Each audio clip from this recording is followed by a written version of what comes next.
yeah. What's up, everybody? It is that time once again. It is time to test our metal. Iron sharpens iron with a family best ball draft.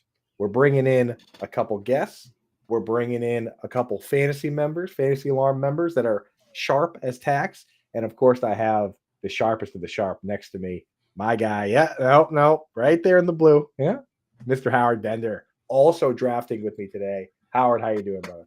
I'm doing very, very well, Coop. Great to be here as always. I love doing the Wednesday best ball drafts. It's helping me sharpen my game. I'm like on the clock, probably in like 17 different slow drafts that are going on right now. So I like the 30-second pick here. I like the excitement. And thank you to everybody for being here. We appreciate it. Throw those comments into the chat. Give us a like if you haven't subscribed to the Fantasy Alarm YouTube channel. By all means, do it that way. It's a nice free way to show that you support all the work that we're doing. So, Coop, I don't want to put a delay here on this draft, so I want to start getting all of that going. Why don't you tell all the kids at home what's in store for them today? Yes. So Bender, jump in. That'll kick us off.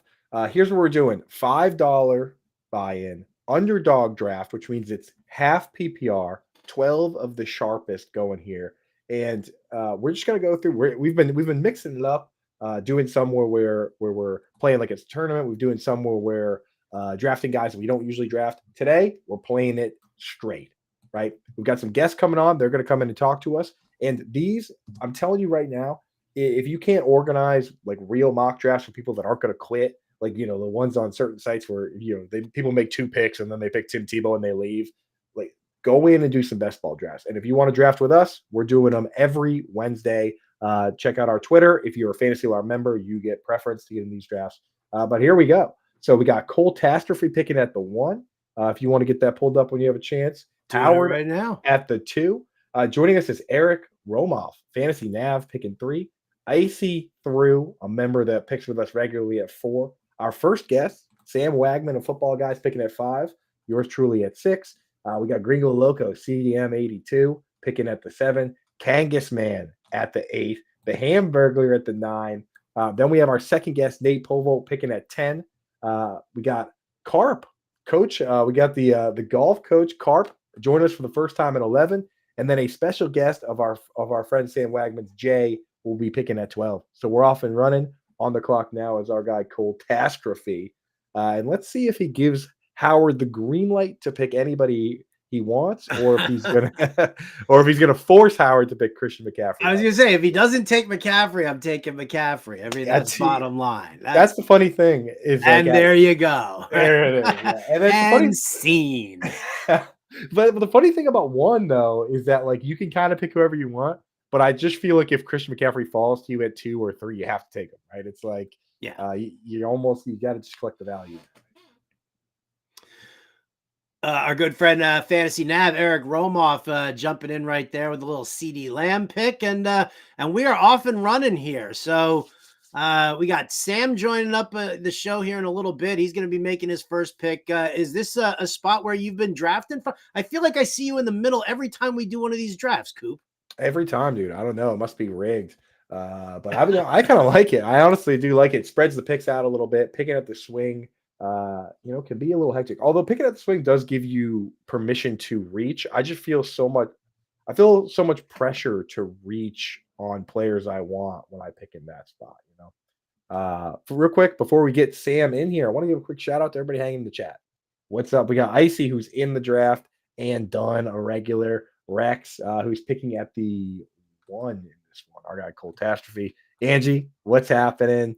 Of course, Ani Coop in the house. Ryan Volts, dude, on the treadmill. Atta boy, get after it, right? There's nothing like a little workout, a little draft to pass the time. So beautiful thing. And then of course Rex saying he's not taking McCaffrey. Yeah, I know you're a wide receiver heavy guy. So there you go. Yeah. Beautiful thing. So I don't know. What do you say, Howard? Should we sneak old Sam in here and see what his thoughts are on his first pick here in the first round, Jamar Chase? Yeah, absolutely. Let's bring him in here. Let's promote. Let's tell everybody where they can find the infamous Sam Wagman. Sam, Yes, there he is. are you Sam. pulling What's him going in? You on, pulled him guys? in. There you I'm pulling go. him in. Sam Wagman of Football Guys. And let me tell you, if you go to the Fantasy Football Expo, you can't miss this guy because that's where he really shines. I think I that's feel where you like do you your can best miss work. me. I am sure. I am very sure. You can miss me. But you're big in stature, man. You're always, you're hovering around, floating around, man. Like I love seeing you at the expo. I think that's where you do your best work. And I got to check. You'll be there again this year, right, Sam? Hoping it all works out. I haven't booked everything yet. Some logistical things have prevented me from doing it, but I will. I will be doing my best to get there, as always. We Got need to you, make it out to the man. game. We need you, dude. So yeah, over at Football Guys, I know you guys got you split up the channels. You're doing a lot of great stuff. So just before we get into it, what do you got going on, man? What's popping for you guys right now with content? Yeah. So I mean, everything's going on full speed over at Football Guys right now. Got everything going with the new YouTube channels that Alfredo and Dave set up. Everything's going well with the new Dynasty show as well. I have some stuff coming out there. A cool player spotlight on Anthony Richardson that'll be going up soon. And then I have some season long player prop over unders that I've been working on over the past few weeks that I'm hoping to get up in the next couple weeks as well. So really excited over there. We have some really cool stuff planned for everyone this year. Content only gets better over Football Guys. I love digging into those player props, man, because you kind of get you when I go through them, I find myself either getting information on a bet I want to place, or I turn around and I look at what the books are saying and I look at the ADP and I say, wow, I have another way to take advantage of it over here. Right. So I Yeah. love digging through those, man. That's it's a huge help because I heard that those books are kind of sharp at times. Yeah, absolutely. They can be. So yeah, talk to us about these first two picks. You took Jamar Chase and then just now Chris Olave. So a little orange on the board for you first two rounds. Yeah, so I mean the Chase pick for me, I feel is honestly a really easy pick for me to make, whether I'm at like 3 or 5, and any later than that, it's an easy pick for me. I think Chase is probably the best chance of the top receivers to post the wide receiver one overall this year, and I think it's simply because he's heading into the slot a lot more. He said he wants to go into the slot a lot more. Last year, he posted his highest slot percentage of his career at 25%. And 2 out of the last 3 wide receiver one overall finishes posted slot rates of over 50%. And that was CeeDee Lamb last year and then Cooper Kupp in 2021. So we've obviously seen a lot of correlation there for, big spike weeks out of those guys, especially Jamar Chase, who has said he wants to kind of, go into the slot a lot more this season. If Burrow comes back healthy, which signs are starting to point to that, I think it's a big opportunity for him. Obviously, no more Tyler Boyd there. It's still a little too soon to see where Jermaine Burton's going to do a lot of his damage, and then T Higgins is obviously going to play the X. So that makes a lot of sense there. And then I think it's just all the opportunity that Chris Olave is going to have in New Orleans is going to necessitate that he gets a huge target share there.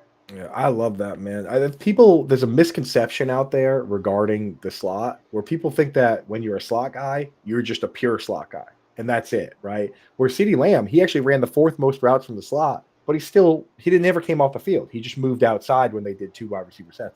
The same issue can come up when people say the word field stretcher. There are field stretchers that are full-time players. Like Tyreek Hill is a good field stretcher, but he doesn't come off the field. If you have a full-time role, it's okay to go in the slot. It's okay to go downfield, right, Sam? Yeah, absolutely. I think it almost helps, especially from a fantasy standpoint, to get down there more. It gives you more spike potential, and that's obviously what we're looking for in best ball. Yeah, it's huge. Bender, how are you starting your draft off here? Let me pull up the old board. You and Christian McCaffrey at 2, and then where'd you go? Listen, I jumped in. I grabbed a little DK Metcalf and a little Michael Pittman at 3. So for me, and here's the thing. I was talking about this on the Fantasy Alarm show yesterday.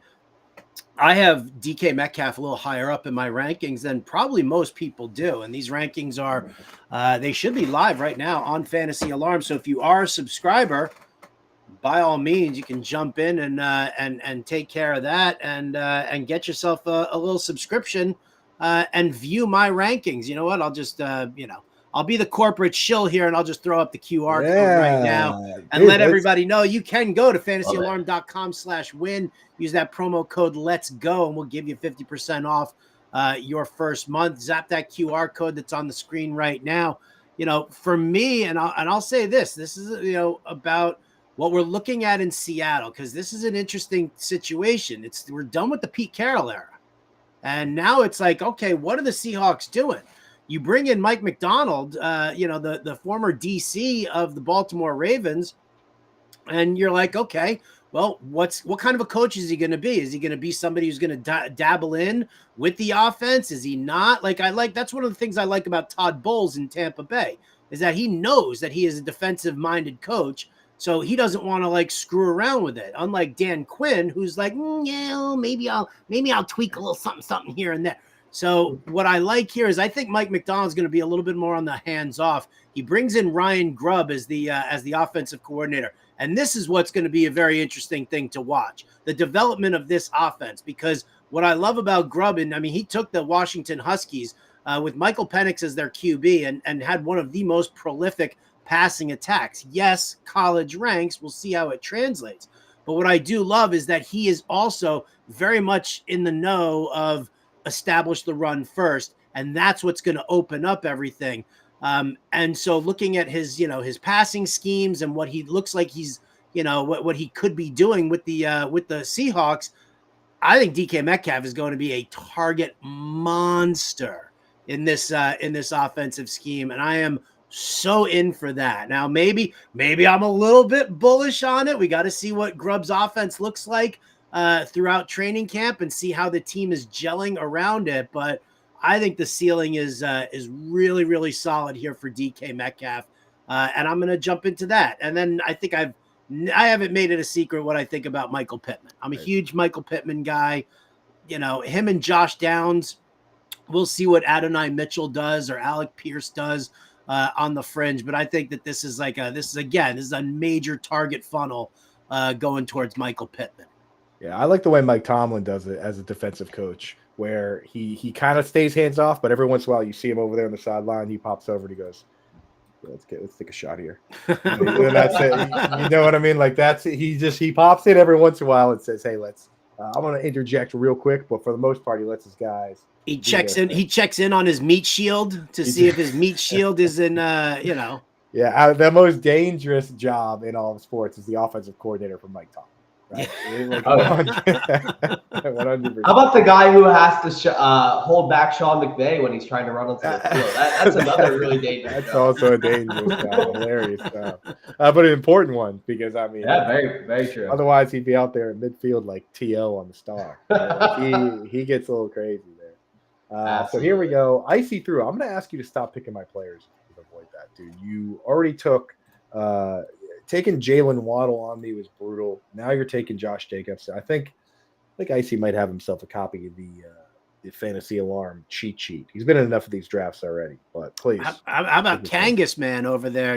Drop it in the Dalton Kincaid in round 4, little RB heavy in the beginning. That's definitely an FA Nation blueprint. That's right, 100%. Speaking of going against the FA Nation blueprint, I took Jalen Hurts here. I just felt I sat there and I said to myself, enough is enough. If Josh Allen or Jalen Hurts makes it to me here in the 4th round, I'm going to do it.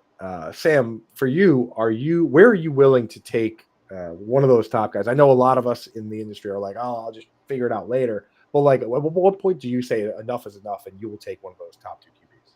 Yeah, so we all kind of got screwed on these last year, right? We all took these QBs in the 2nd round, and it kind of didn't really work out that well. Josh Allen loses, Stephon Diggs and Gabe Davis this offseason. There's a new offense in Philadelphia. I still feel comfortable taking them, in the late 3rd, early 4th. So I love the Hurts value there. I probably would have taken him myself if you didn't take him in front of me. I'm happy to grab Travis Kelce because he's comfortably my 2nd most rostered player overall this year. But Yeah, I really like drafting a quarterback, in the middle rounds there, especially when it's guys like Josh Allen and Jalen Hurts this year. I'm not so sure about Stroud as the QB3, but I think there's definitely an argument to be made for it. Yeah, I mean, that's the thing.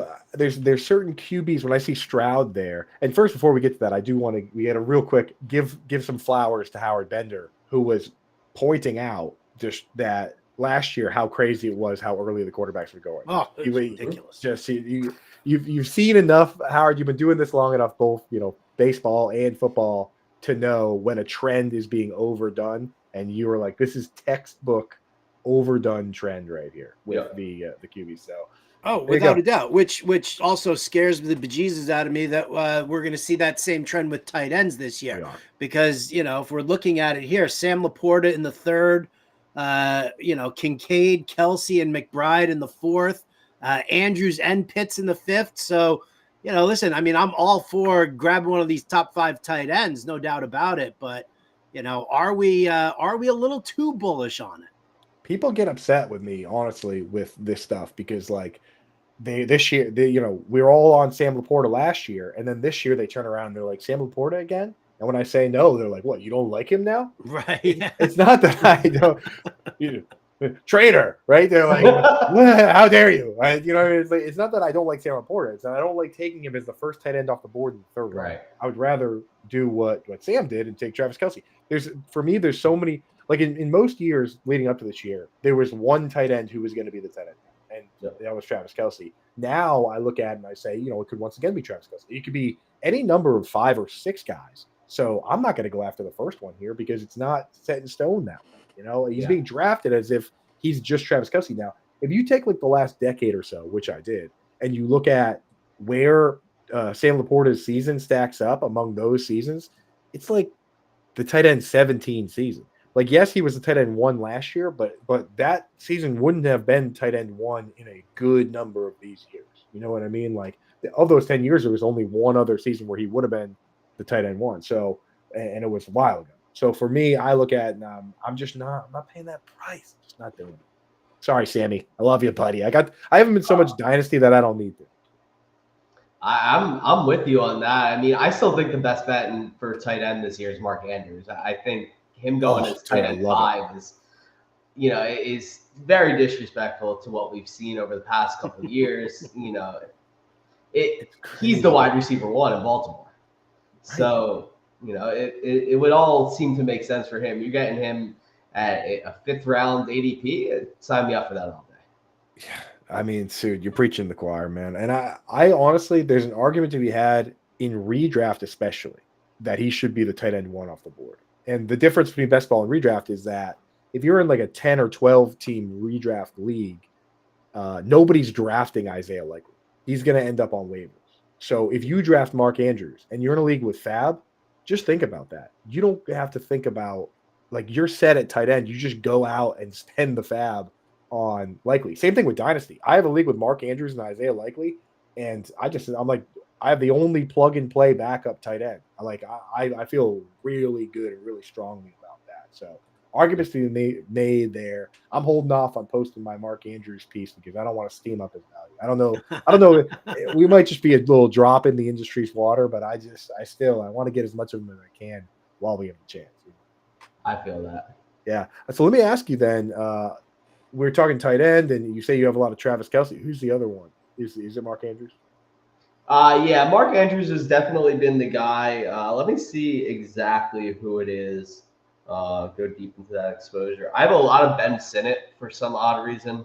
I like it though. I mean, I have a lot of Noah Fant, but like early wise, it's been Dalton Kincaid and Kyle Pitts have been the other 2 that I've drafted a lot. Andrew just hasn't fallen into my lap as much. Like if I searched him out, yes, but Zach Ertz is kind of he's the tight end shepherd, right? It's like he guides Dallas Goedert in. He sets the stage for Trey McBride. Maybe once again they're just like, hey, why don't you show everyone how it's done and then get out of here, right? So maybe I would love for Sinnott to have a role immediately. I don't think he will, but I've been bringing him in like in a lot of like Kelsey like Kelsey drafts that I've had, as kind of like the tight end too, and kind of just rolling with those, figuring that I'll be okay, and Synod will be right there. I got sucked into his profile and his production in college, and I luckily I had a lot of him early before he started getting pushed up. Like now I refuse to draft him because now he's like a 12th or 13th round. Exactly. That's why you got to draft spread out drafts and drafts all summer. So you get shares of guys before and after the steam. You know what I mean? Like that's the thing is we were kind of taking a little bit of Darren Waller, but we were also taking Theo Johnson, maybe Daniel Bellinger. We were no. Don't say we. We were not taking a lot of Darren Waller. Me and you might have been taking Darren. I'm totally in on the Theo Johnson talk. Upside. The upside was there. There's no upside to Darren Waller. Not now. There wasn't. Not after that music video. Before. Pre-music video, Darren Waller. 74 targets in like 12 games. No, because why is it always before the music videos? Even before that music video dropped, we heard all the stories about how nightmarish of a divorce this was, how much of a toll it was taking on him. Even before that horrendous video, which mind you, I love the knife in the side in the gut hug, which is always a great one there. It's always a classic move. Tom Brady won a championship with a knife in the gut, dude. No. I'm sorry, man. No. But to your point about Ben Stinnett and what you were doing with him, Coop and I actually, if we want to put a we in there, we've been doing that with Hunter Henry a ton now. I love me a late Patriot stacks, so I'm all aboard there. I've stopped I have trying so much random Patriot stacks that I've ended up with, and it's like I'm repressing the memory as I do it, and I'm just checking the exposure afterwards. I'm like, how'd this end up like this? I've been getting sniped in these so much, Sam, that last week I just had a complete meltdown, and I took Hunter Henry and Greg Dulcich each like 4 rounds before they're ready to. I was like, I'm just gonna I'm not taking him this. I'll let the Sharks get him this time, but last week I put my foot down. I said, that's like the guy who like intentionally tanked his best ball draft that went viral by taking like Tommy Hudson like 2 weeks ago. Oh my goodness. Dude, there you go. Intentionally blowing up your draft. Sometimes you got to do it. I'd love to be in a draft with a guy that has that meltdown for like best ball mania, right? Because you need some people to screw up. Speaking of screw ups, I'm gonna bring in our second guest here. I see him now. We love that intro. It's none other than our guy Nate Polvogt. Howard, I'm kicking you out for a minute. I'm getting booted. I'm throwing you backstage. Oh no. You got to clean up your strategy. Let me at least say hi to Nate. Wow. You can say hi to Nate. Hi, Nate. And then we're kicking you out. How's the missus? She's wonderful. I'm using her laptop right now because mine crapped out right before the show. So, well, please send her my best. I haven't seen you guys since the expo, so always great to see you. And now, Coop, you can kick me out because I gotta make a pick. Oh, jeez. We'll make a pick. We're kicking you out for a minute. We're gonna chat with the guest, dude. And we've got you've got a big announcement recently, starting your own site, man. Give us the rundown on how that's going so far, man. What's popping and what people can expect. Well, it's a lot of work, as one might expect, but it's been fun so far. We've got a whole slate of shows we're rolling out on YouTube. We've got our best ball show tonight, which Mr. Wagman up here is going to be a guest on tonight at 11 Eastern. We've got he said how late can I get you to come on tonight? Beautiful. Look, we're night owls, man. I mean, it's just what we do, especially when you got kids. You take the time you can, right? Andrew, you get that. Yeah. We've got the site here rolling out July 1st, which I'm really excited about. We've got a really electric set of tools. That's about all I can say about it right now. It's going to be pretty amazing. So I can't say too much more, but check out the YouTube channel. We've got another Scott Fishbowl invite we're going to be giving away here in the next couple of weeks. You heard it here first. So check us out, Optimus Fantasy Football on YouTube, at Optimus Fantasy on Twitter. And we're just going to keep going and building and getting huge. Yeah, make sure you follow them. If you will. Get swole, get yoked, dude. I mean, you got some big personalities over there. Shout out to like Hoove, who I love, man. He's an absolute legend. So make everyone go follow them, check that out. And you might even get into, I don't know, the biggest fantasy football tournament in the world, the most prestigious one with all your favorites in it in the Scott Fish Bowl. So go check that out. You going to give that away on like a YouTube show, or what's the game plan? You got one? We will give it away ultimately on a YouTube show, but we want to make a fun contest out of it. So we're kind of working our minds here, along with Fantasy Nav, who is in this draft. He is my best ball show co-host. We're just going to kind of figure out a fun contest to do to give this one away. We're going to make it a little harder than the last one, but it'll be worth it, guys. We promise. Excellent. I love that, man. Awesome. So, hey, let's ask you about your draft now that we got you in here. Why don't you give us a little rundown of the thought process? Because I'm always that's the big thing with these is that you want to go best available in your mind, but it's so difficult to do that. Were you able to just stick with best available, or did you do any positional pivoting to start this one out? So I try and approach best ball the same way I approach most other drafts, in where I don't necessarily have a strategy when I go in. A lot of it is going to depend on what other drafters do. To be honest, with this build, I've gone heavier at running back than I normally would. I usually would have 4 or 5 receivers by now, 1 running back. I couldn't pass Kamara up where he was going there in the 6th round because I still think he's a big part of that offense, especially with PPR value. And I think we're undervaluing James Conner. And again, he's a guy that I probably wouldn't have reached on in the 8th round, but I see that offense in Arizona. And yeah, we're excited about Trey Benson, right? He's going to be a part of that offense. But what leads you to believe that Conner won't be the primary back in that offense? And in this format, if you're going to give him to me in the 8th round, I'm going to jump on that every single time because that's value I can't pass up. Potential value. Now, could he bust? Sure. Absolutely. But I'm willing to take the risk on him in the 8th round. Otherwise, this has gone pretty much how I wanted. I love getting Puka early. I love getting Brandon Ayuk there in the 2nd round. I think those guys are going to have big impact on their teams. Jordan Addison, I think people are undervaluing a little bit right now too. So right now I'm really happy with this build. It's not exactly what I expected, but I'm okay with that. Yeah, the guy like James Conner, like I don't think people realize he's never really been bad. He's only been hurt, right? Like that's the thing. That's what scares people away. But in this type of format, you can work your way around that. Now, do you ever find yourself when you take a guy like James Conner, or like Sam mentioned earlier, when you take a guy like Ben Sennett, do you find yourself actively drafting more players at that position to cover up for that, or is it just you're still just kind of going with I'm going to take best available and get as much value and hope it all works out? Because a guy like James Conner has literally not once ever played a full season, not a single time. I don't worry about that so much. I figure I'm going to stack wide receivers. I'm going to stack running backs. I'm going to stack tight ends. If you build a team relying on one player to return certain value in best ball, then you're doing it completely wrong, in my opinion. So if I'm going to go after guys like James Conner, who, like you said, he gets hurt, well, I'm stacking other running backs too. So we're not done with my running back build. I'll get some guys that might be lower value, but that could have those boom weeks to kind of supplement these other guys. But I believe that Connor's going to play at least 14 games this year, right? Maybe I end up getting Trey Benson a little bit later here to kind of back that up, to handcuff him. And Kamara, I think, plays a full season. He only missed time last year because he was suspended. So I think right now people have questions about these guys, but we're going to get near full seasons out of both of them. So I'm not super concerned. Yeah, with Kamara, I mean, he had 75 targets in 13 games last year. He had 3rd most targets in the league. He was on pace to lead the league with 112 targets. So I'm not worried about him in any sort of PPR form, personally. Yeah. Not to mention they're bringing the fullback down there with the new, with the little Clint Kubiak action. It's going to be a beautiful thing.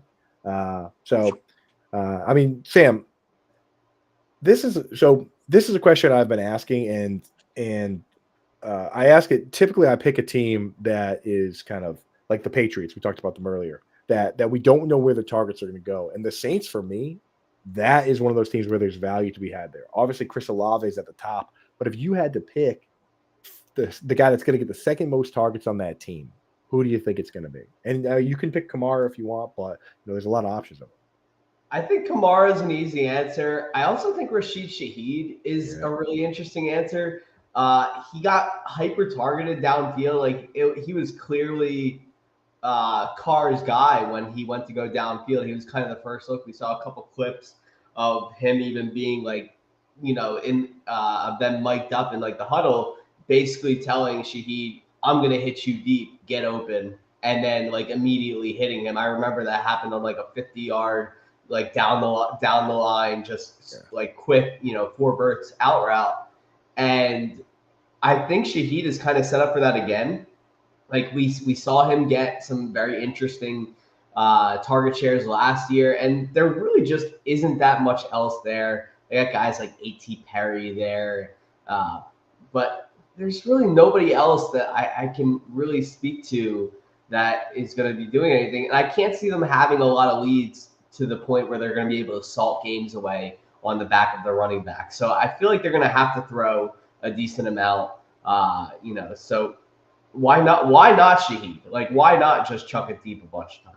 Right. And when you're looking for, if I'm rooting for Shaheed or even like Juwan Johnson, a guy like A.T. Perry is kind of the guy you want out there, right? Like, he's not going to soak up a ton of targets. He's a big body that can tether his foot to the line and fight the jam, which lets everybody else run around like crazy. Like, it's good to have that guy on the team to let everybody else do what they do. So, I don't know. I kind of like the idea. I like the idea. Yeah. So now we're getting into the scary world of running back. Both of you guys, to some degree, have loaded up, but in these mid rounds here, right? Rounds 8, 9, 10, 11. When you look around this board, whether you got them or not, who are some players that you're kind of gravitating to once the bell cows are done? So for me, you look and say, and people call it whatever they want. They call it the dead zone. They call it the mid rounds or whatever. But once you get past like Joe Mixon and Jacobs and ETN, even guys like Kenneth Walker and David Montgomery are in split backfields. Najee Harris, you get in this split zone. So like, who from this kind of the dead zone or split zone do you like? And I'll ask you first, Nate. Who are you going towards? And I know you took James Conner. So maybe somebody else. Right now, guys, I'm looking at right here. I love Marshawn Lloyd. I love the opportunity in Green Bay. I love the situation he's stepping into out of the gate. I think I'll draft him right now. Well. Well, yeah, well, you probably should. I knew he wasn't coming around to me anyway. Not nice. That's not nice. I see Bender behind the scenes here, just chuckling. I'm bringing him in. I was going to take him too. Now I have no. That's why you go for somebody that's already been drafted. It is a baller move right there. Baller move. Damn, we're on the clock. Tell everybody why I made such a good pick. I have to pivot. I love a guy like Marshawn Lloyd there. And I'll let Nate tell him, but I am so upset that just happened. Well, that's a great pick. We know the guy can run, right? And there were some questions as we got into the offseason whether he was going to be good at the goal line and whether he was going to be able to catch passes, because at USC they just didn't throw him the ball. He showed what he could do between the Senior Bowl, Combine, and Pro Days. We know that he's an efficient pass-catching back. Who did Green Bay just get rid of? They just let Aaron Jones go. Now, they brought in Josh Jacobs, right? But what is Josh Jacobs? He's not Aaron Jones. Marshawn Lloyd is young. He's got good hands. He's got quick feet, and he slots into this offense well. 4th-round draft capital for a running back. That's not horrible, right? I mean, I just see an opportunity for him to be – I think he could be a back-end RB2 this season as a rookie. Yeah, and there's been a lot of hype on him. And I will say Breece Hall led all running backs in screens last year. But in 2022, Aaron Jones did. In 2021, Aaron Jones did. So that's all. There's a lot of receptions we have there. I know it's different quarterbacks and different. I mean, it's still Matt LaFleur. So there's some receptions to be had there. Sam, you're in on the Marshawn Lloyd train as well. You're on. Yeah, I think it's just a whole. Once you get out of that like round 5, round 6 group of running backs, and you start getting into guys that you have to like worry about if you're drafting like 0 RB or hero RB teams, you kind of want guys that have projectable upside, right? You don't want to go for the safe guys. I know I went against this because I took Gus Edwards. The only reason I took Gus Edwards is he's probably going to have the James Conner 2021 season where he rushes for 15 touchdowns on like 800 yards. But I do think, and I'm going to make my pick real quick, but I do think that you're looking for guys that have projectable upside. That's not just, rushing capability, but what happens if the guy that they're sharing a backfield with goes down, like a Blake Corum, who is a very similar running back in the mold of Kyron Williams. And we know Sean McVay loves rookies. So there's a lot of projectable and contingent upside for him. Zach Charbonnet, same thing. Kendre Miller could pop as a running back, given the fact that Alvin Kamara is another year older this year. The guys I'm staying away from are the guys like the Nick Chubbs, who we don't know when he's going to play. Guys like Rico Dowdle, whose role, very similar projects to like an Alexander Madison type of vibe and situation there. Yeah. Guys even like Jalen Wright, who might just be trapped on the depth chart and are behind two guys that, Coach Speak tells us, they're going to be trapped behind. So I want guys that have a lot of projectable upside. I'm not so much worried about guaranteed roles at that point. I think we're all just trying to take a swing and see who the highest upside guy is at that point in those middle rounds of running back. Yeah, you bring up a great point, and one that has me a little bit scared about Kyron Williams, just because I've seen so much hype for guys like James Robinson and Tyler Algier and Michael Carter and all these guys. Philip Lindsay had back-to-back 1,000-yard seasons over there in Nate's Colorado.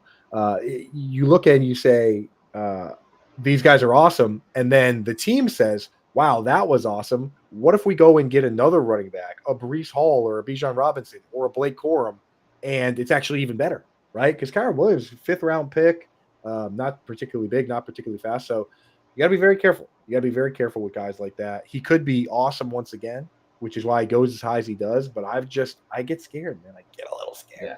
I think Kyron Williams, if he stays healthy, is like a locked-in type of guy. I think you want to have a guy like Blake Corum just in case, because they do a lot of the same things. Basically, they're both smaller stature guys who are very much grinders with 3-down skill sets.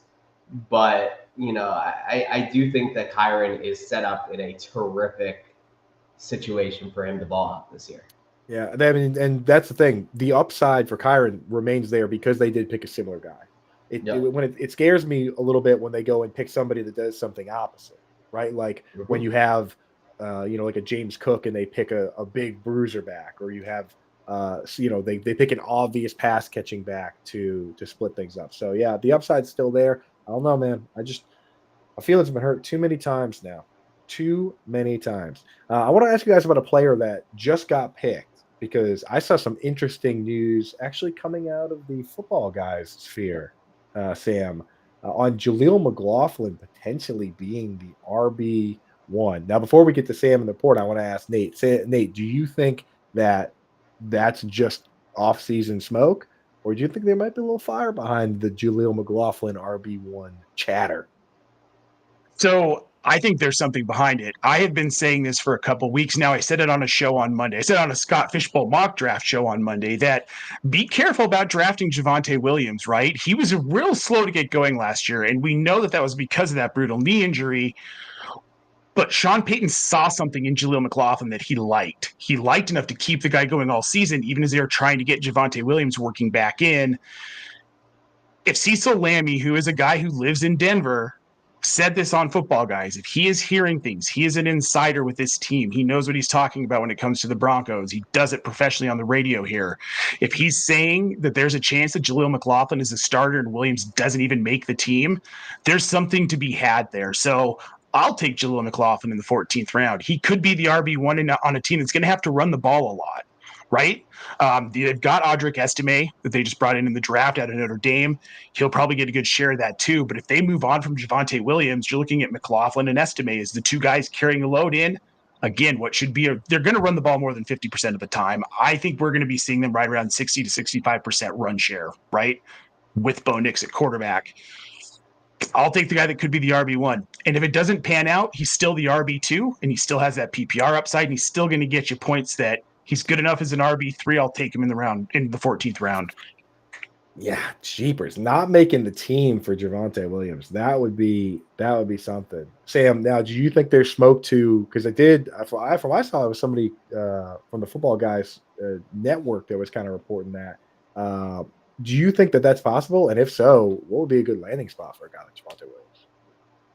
I think it's possible. I don't think it's likely. I think Javonte Williams is a lot, fantasy Twitter had their own thoughts about Javonte Williams. coming into the league, I would know. I was a huge Javonte Williams fan coming in. I still am. I think he is, very good. I think the fact that he spent all last year still recovering fully from that ACL injury that he suffered.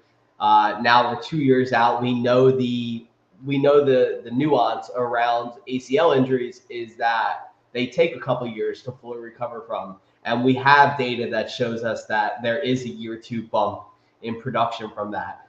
Jaleel McLaughlin is not an RB1 for a team. He's 5'8", like 170. So he's not going to take any notable snaps.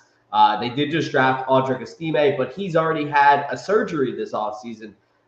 He's not going to be back until training camp. So, you're not gonna catch me thinking that Estime is going to be the RB1 because he's missing all of the offseason practices and everything.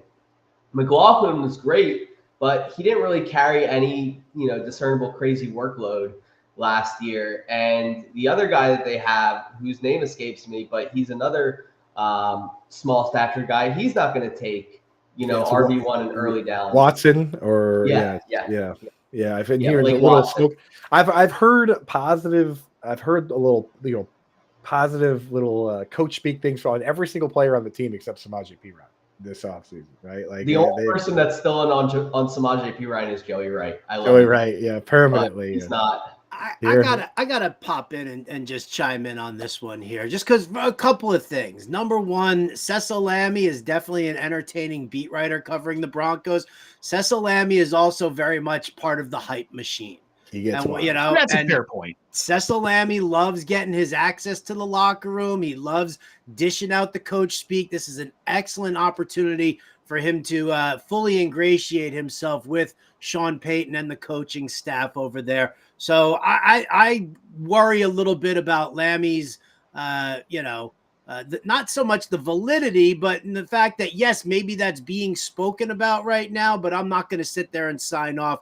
Like you said, McLaughlin is definitely undersized. He's definitely more of a pass catching back. And while, yes, that works very well, if you look at the running backs that Sean Payton and Joe Lombardi have worked with, it's guys who can still take it between the tackles.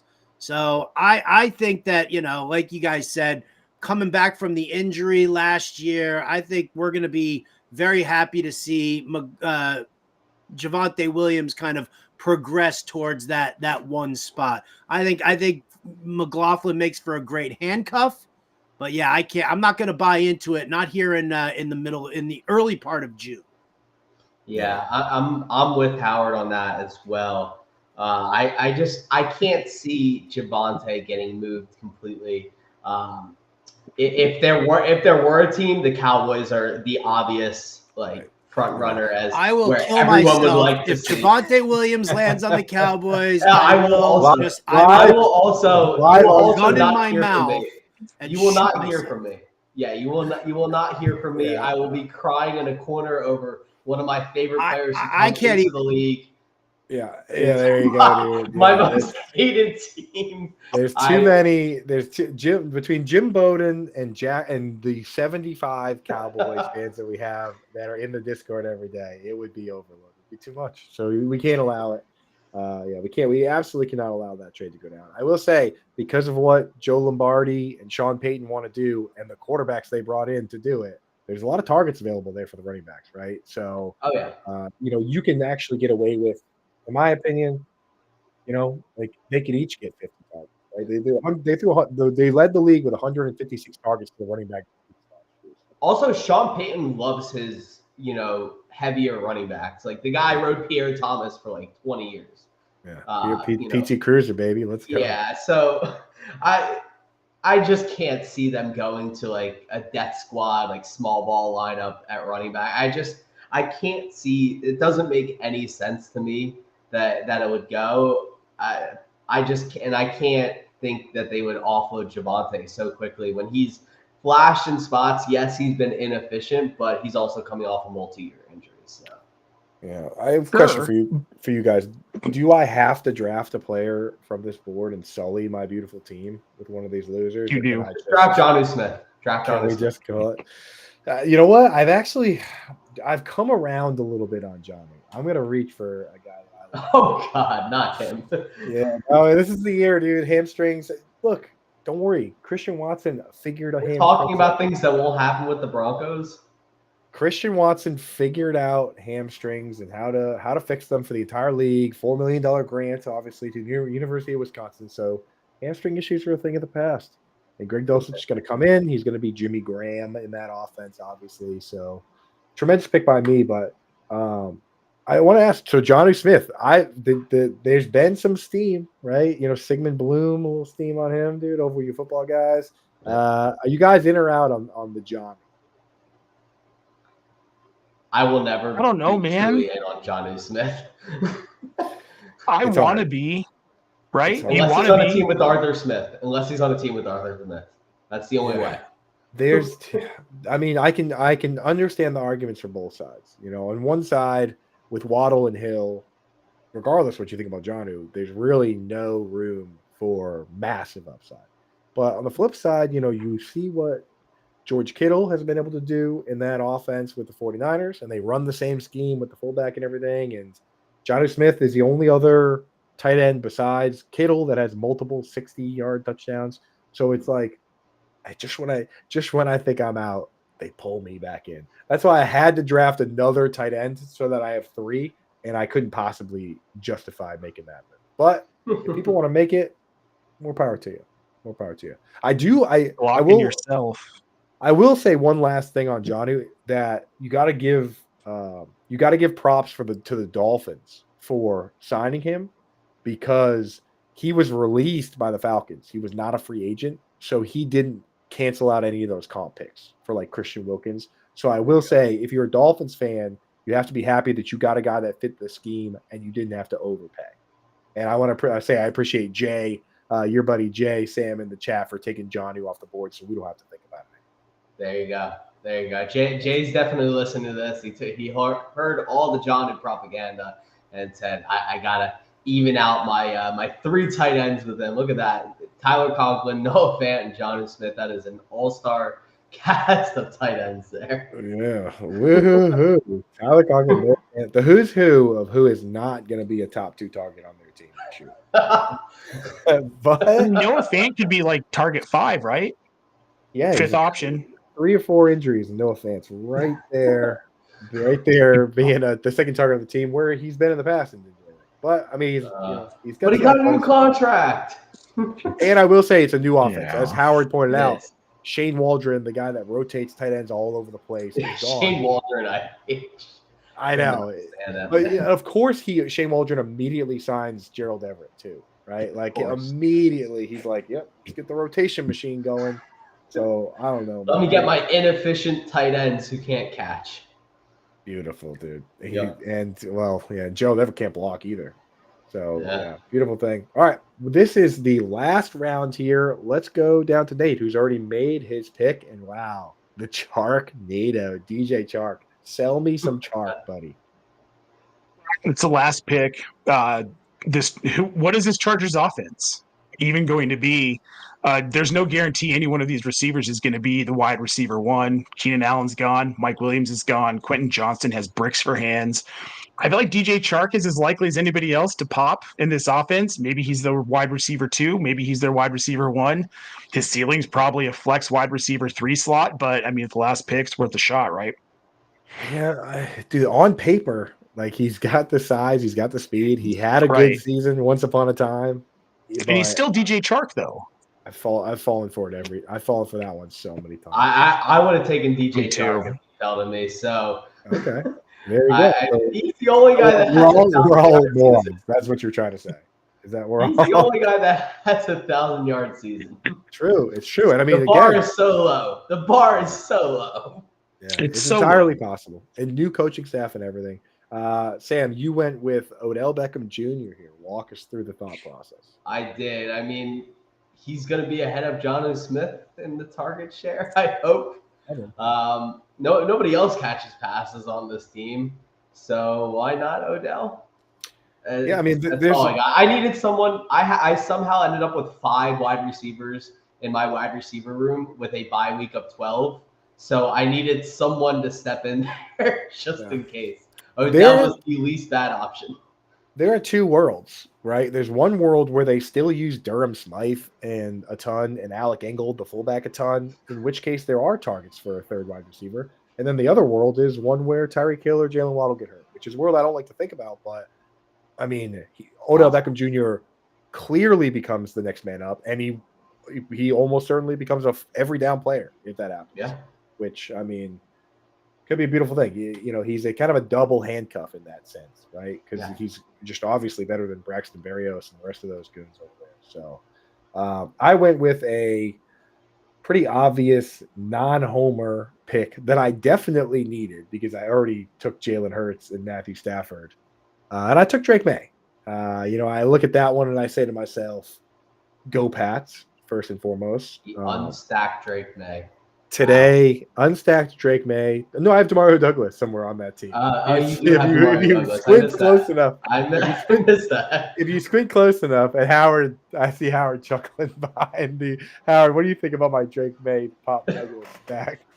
You know, it makes me really sad that I took Kendrick Bourne and broke up your big super stack there. With the best wide receiver. I think you're totally going places by stacking Patriots, no doubt. Yeah, see, he could have taken Kendrick Bourne instead of Greg Dulcich.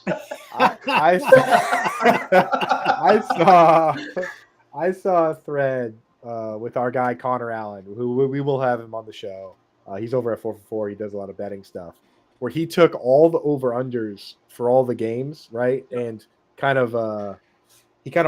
used arbitrage to figure out what the implied point totals for all the teams. And the Patriots are projected to score by Vegas based on the point totals to score like over 100 points less than any team on average. It's hilarious. Like an insane, yeah. And then you look at the schedule and you're like, yeah, I can see the real bad games on here. You know, I think the Patriots are the one team that's not projected to score over 20 points in any game this season. In any game. By Connor's research. I think that's what he pointed out. Slow and Ramondre steady. Stevenson. Like, we're still in on him. It's scary, man. They could be like the Jets last year, where you have like a good defense, and a good defense, bad offense equals just losing really ugly games. And for those that play in that do like Best Ball Mania and some of the big tournaments, week 17, the Patriots have a home game in December where Greg Roman and Jim Harbaugh and the ground and pound punch you in the face machine are going to come up. And what do you think the over-under for that game is going to be in the winter in New England? This is not 9. 8 or 9. If it's anything like the weather we saw, 8 or 9. But still, you know, in all seriousness, I look at it, and this is what I say. We love Jaden Daniels because of the rushing, right? That he's going to run 1,000,000 times. He had a season in college where he ran 186 times. And I look at, you know, Drake May. He had a season in college where he ran 184 times. I don't need him to run 100. Yeah, this is perfect. This is how I want it. There we go. No. Let's go back to the on a soapbox. Coop on a soapbox. Coop, you want everybody to pay attention to you? Put it back. Yeah, get us back in Drake May vision. Yeah, right there. This is perfect. Let's stare into the eyes of what Drake May could be. But seriously, he doesn't need to run 140 times. If he runs 4 or 5 times a game, that's between, you know, that's 80 rushes a season. And virtually every QB that's run 80 times within the first couple of years has had a QB1 season. So the floor is actually, in my opinion, pretty good considering what he does, as long as he takes that job away from Jacoby Brissett sooner rather than later. And I already have 2 quarterbacks. I have Jalen Hurts. I have Matthew Stafford. So I have the luxury of hanging out and hoping that happens. But I'm not predicting him to win Rookie of the Year or anything like that. But today is the day that Tom Brady is being inducted into the Patriots Hall of Fame. So had to give a shout out to Tom Brady. Wow, what a great day in New England. It is, dude. Bill Burr's coming out to do the opening speech and everything. Yeah, this is when they should have had the roast. They should have just had the roast today.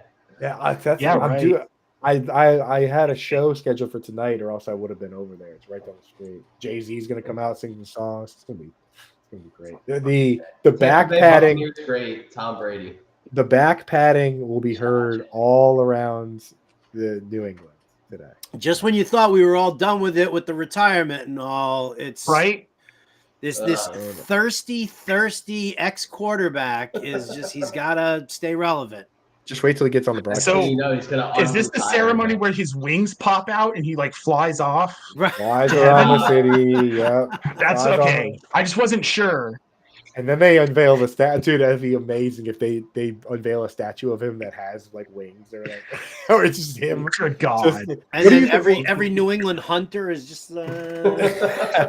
What do you think the Tom Brady statue would look like? You know what I mean? Him getting sacked by Brandon Graham and Super Bowl. No. Personally, it's him tucking the football in the Yes. Oh, I like that. I like that. and a ref standing next to him with the rule book open, being like, "Well, technically, it's not a fumble." And of course, the football is like deflated, completely deflated as well. Do you think the statue that they'll put up is Tom Brady post plastic surgery or Michigan Tom Brady pre? They wouldn't even need to the post plastic surgery one. They wouldn't even need to use any sort of sander or anything. Just chisel it and leave it with. They should just do the combine photo of like skinny Tom Brady in his boxer shorts, just standing there. It should be Tom Brady, and then I'm standing next to him, looking up at him like this, and like he's giving me like a little pat on the head. You know what I mean? Like that's what every Bostonian's like, look at that, yeah, that guy right there, that guy got Giselle. That's what it was. What he built this whole the Bed Bath and Beyond over there, kid. You see the dunks over. Tom Brady, he built all this, and you won't see his jerseys in Filene's basement. You won't. Yeah. Adam Vinatieri's foot that built the CVS, but Tom Brady, he built everything else around it. You know what I mean? Love the Vinatieri callback. Vinatieri's foot, and he built that CVS, but it's Brady. He built everything else. So.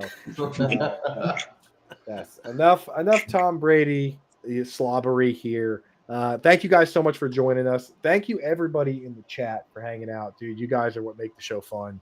Toronto Dave, Ryan on the treadmill, and Albert. Thank you guys so much. And big shout out to everybody who actually was in the draft. Right, Eric Romoff's going to come on this summer and actually join us and talk a little bit about it. All the stars in the chat. If you want to join with us, go get your Fantasy Alarm membership. Fantasy Alarm All Pro right now get you access to the Discord, all the channels. Oh, look at that. Howard Bender sacrificing his own face for a QR code right now. Well, here we go. I can peek over. What a champion. You get that. It's 40% off right now. You get the best ball guide that's already out and the draft guide that is coming out soon. But enough about us. Let's give you guys a chance to promote what you got going on. And I'll put you guys on the big stage here for this because I think that's kind of fun. So Nate's up right now. That's a lot. That's a lot of I didn't shave last night. No, you're going up on the big screen. I think it's funny. So Nate, you're muted. Tell us when you get your mic figured out about. Got my mic figured out, Andrew. It's perfect. I was just crying about my gray hair. You can find me on Twitter at Nate Polvogt. Check out at Optimus Fantasy as well on Twitter, and then check us out on YouTube, youtube.com/@ Optimus Fantasy Football. We've got a lot going on. We got a best ball show tonight with Swagman. We got stuff all month long for YouTube, and then the site launching July 1st, which we're really excited about. And Andrew, thanks for having me on. Howard, it was great to see you again, my friend. You as well, Nate. You as I'm well. glad that you have Sam. Now you can steal all Sam's picks for tonight. You were doing. Nate told me he was going to do all fake picks in this draft and then steal all your picks tonight. Yeah, Sam, what do you got going on over with the football guys? Yeah, absolutely. I got a bunch of stuff happening with football guys this summer. Couple player spotlights coming out very soon, and then my first release of my player prop season long over unders that'll come out a little bit later on this summer. Once the books drop all of those sweet lines for me to take advantage of and spend even more money betting. But yeah, outside of that, got a bunch of stuff happening with golf. Obviously, the U.S. Opens this week. I've been putting out a lot of content for that over on my new partners over at Rhythm as well. And yeah, always a great time with you guys. Thank you, Coop and Howard, for having me. Can you give us one free pick for the golf? Oh, yeah. Scotty Scheffler's going to win. You don't need to bet anybody else. Hot take. I'm very extreme. Sam's out of here. All right, that's it for Scotty Scheffler's going to win. Yeah, right. Get off my show.